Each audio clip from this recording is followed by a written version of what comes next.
미 여론조사기관인 퓨리서치 센터는 지난달 29일 세계 주요 19개국 24,525명의 국민을 상대로 실시한 중국에 대한 인식조사 결과를 발표했습니다. 조사는 지난 2월 14일부터 6월 3일 사이 이뤄졌습니다. 그 결과 응답자의 68%가 중국에 대해 부정적인 입장을 보였습니다. 가장 강하게 반중 감정을 드러낸 나라는 일본으로 87%가 중국이 싫다고 답했습니다. 2위는 코로나19의 기원과 관련해 중국을 독립적으로 조사해야 한다고 주장했다가 중국의 미움을 각종 경제 보복을 당하고 있는 호주로 86%가 중국을 부정적으로 인식하였고 3위는 스웨덴으로 83%가 중국을 비호감 국가로 봤습니다. 스웨덴은 스톡홀름에 주재하는 중국 대사로부터 지난 2020년 협박에 가까운 말을 듣게 되자 분노가 폭발해 이후 반중 감정이 80%를 넘고 있습니다. 4위는 중국과 사사건건 대립하고 있는 미국으로 82%가 중국에 대한 부정적인 인식을 보였습니다. 그 다음 5위가 바로 한국입니다. 우리 국민의 중국에 대한 비호감 인식은 80%를 기록했습니다.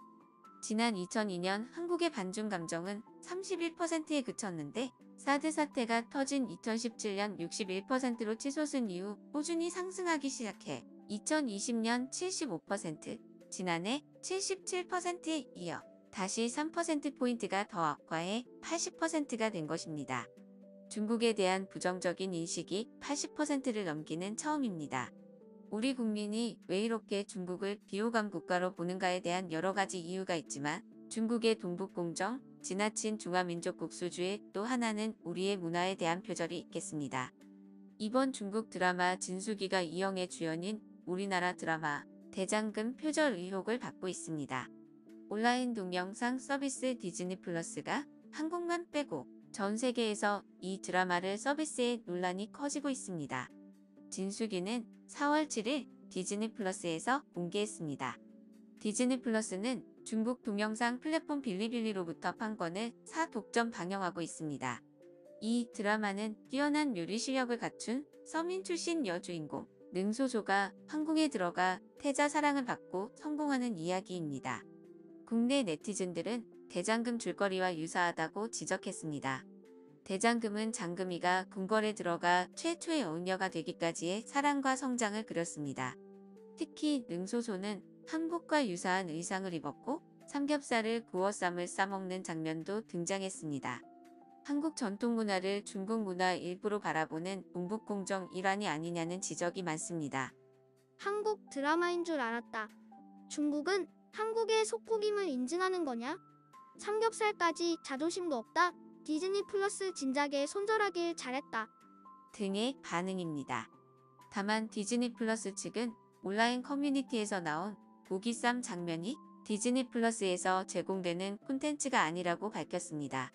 또 해당 드라마가 한국에서는 방영되지 않는다는 지적에 대해 콘텐츠 공개 여부 및 일정은 각 나라의 여건과 사정에 따라 상이하다고 설명했습니다.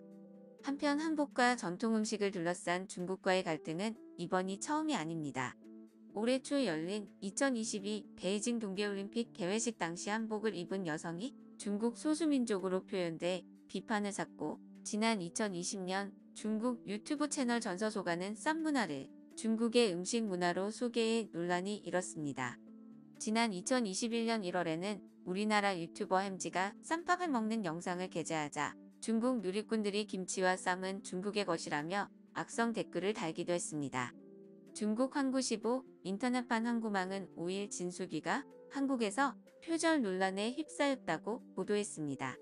중국 네티즌들은 진수기 배우들의 의상은 명나라 옷이며 삼겹살과 쌈도 중국 전통 음식이라며 문제없다는 반응을 보였습니다.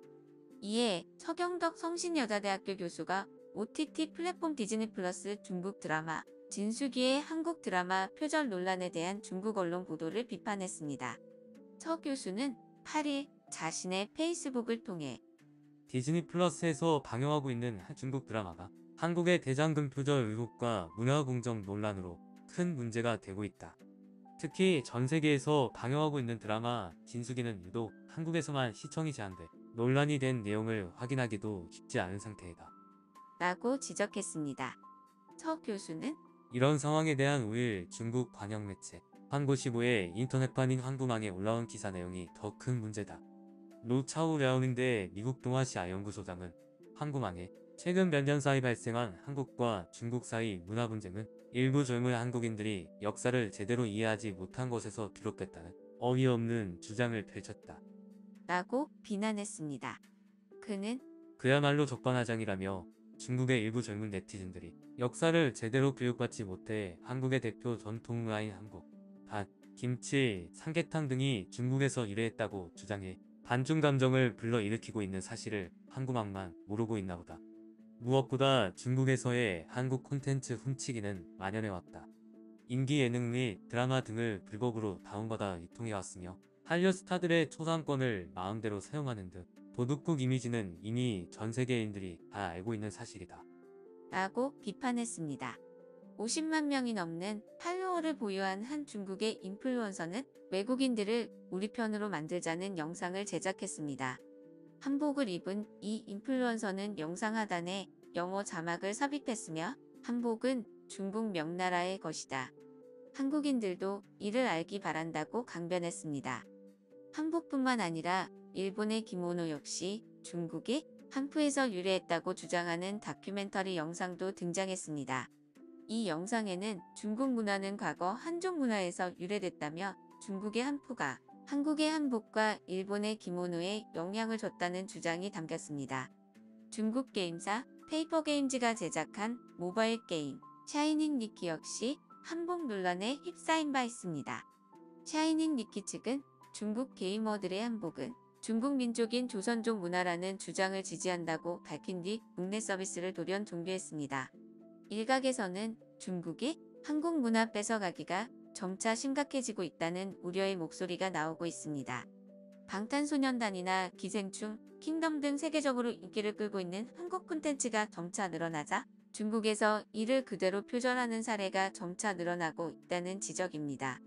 실제 2017년에는 중국의 한 힙합 프로그램에서 아리랑을 부르며 백두산을 장백산으로 언급하는 장면이 방영됐으며 2016년에는 하루 20억 명 이상이 방문하는 포털 사이트 바이두에 윤동주를 중국 국적의 조선족이라고 표기해 논란이 일었습니다. 이어 환구15, 글로벌타임스 등 중국의 관영 매체들은 남 탓을 하기 전에 우선 자국민들이 잘못하고 있는 상황들을 기사화해 중국인들의 올바른 역사 인식을 가질 수 있도록 최선의 노력을 다해주길 바란다고 당부했습니다. 중국은 앞으로도 우리 문화의 표절이나 따라하기에 대한 행위를 멈추지 않을 것으로 보이기에 앞으로 우리 문화 콘텐츠의 역량과 가치를 더욱 더 발전시켜 전 세계의 우리 문화 콘텐츠를 좋아하는 나라에게 우리 문화 콘텐츠를 더욱 알리고 중국의 우리 문화 표절에 대해 경계를 두고 지켜봐야 할 것을 잊지 말아야겠습니다. 이상 더 그레이트 코리아였습니다. 여러분들의 생각과 느낌은 어떠셨나요? 여러분의 자유로운 생각과 의견을 댓글에 남겨주세요. 항상 감사합니다.